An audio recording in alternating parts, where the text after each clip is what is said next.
Declan Collier, you're the Chief Executive of City Airport, and we're here to speaking today at the Runways UK event.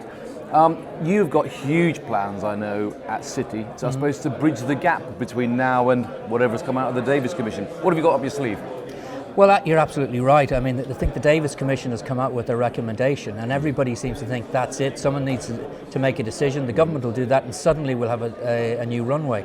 That's not the case. I don't think we'll have a new runway commissioned in London and the South East much before 2028 to 2030. So what you need to do is make better use of existing infrastructure, and that means making better use of London City Airport. Yeah. And of course, you've got, what is it, £250 million to spend over the next 5 to 8 years? Well, personally, I don't have £250 million, but you know, our shareholders are looking at the opportunity to invest in London City Airport.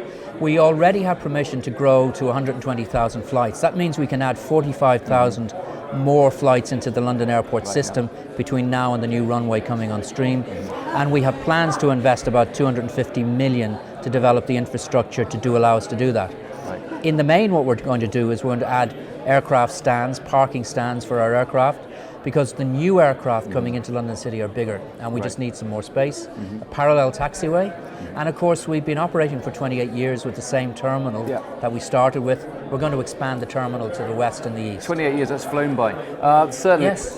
You maybe. Now, two interesting things that you mentioned earlier. I suppose the first is around aircraft developments. Aircraft are going to be flying a lot further, increasing your range from 1,000 kilometres to 3,500 kilometres. That must make a substantial impact on the kind of airport decisions that are being made by the UK. It does. These next generation of aircraft that are coming in are the first new regional short-haul, medium-haul aircraft that have been developed in 30 years from paper up. So you have the Bombardier C series, which is almost completed its certification. You have Embraer coming out with the E2, and there are a number of other manufacturers like Sukhoi and Mitsubishi coming up with them.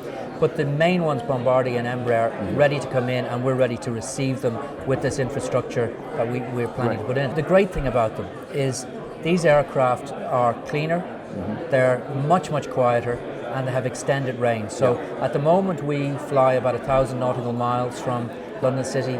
These aircraft can fly 3 times that distance, which means that we're offering direct connectivity to the heart of London, the world's premier global city, direct connectivity from destinations like Mumbai, Delhi, the Gulf region with Doha, Abu Dhabi, Dubai, Bahrain, Istanbul, a major hub which is in development at the moment, and then into Moscow, and all those are to the east. Which substantially changes the landscape, I suppose, of the argument or the discussion that's being had, does it not? Well, no, I think it reinforces the discussion, because no one could pretend that London City Airport is going to take the place of a runway at either Gatwick or at Heathrow. It's not.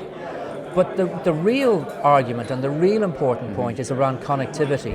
Direct connectivity is what the passenger wants, whether they're a business passenger or a leisure passenger.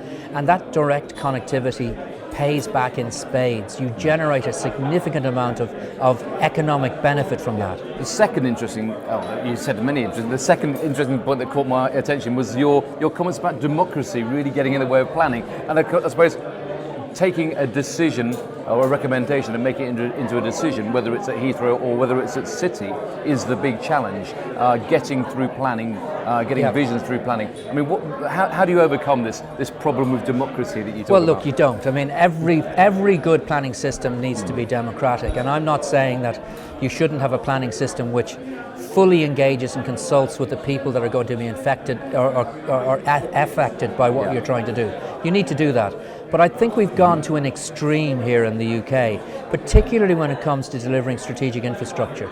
And if the UK is to maintain its premier position as one of the world's great trading nations, if London is to maintain its position as one of the top 3 global cities in the world, we have to keep on investing in strategic infrastructure.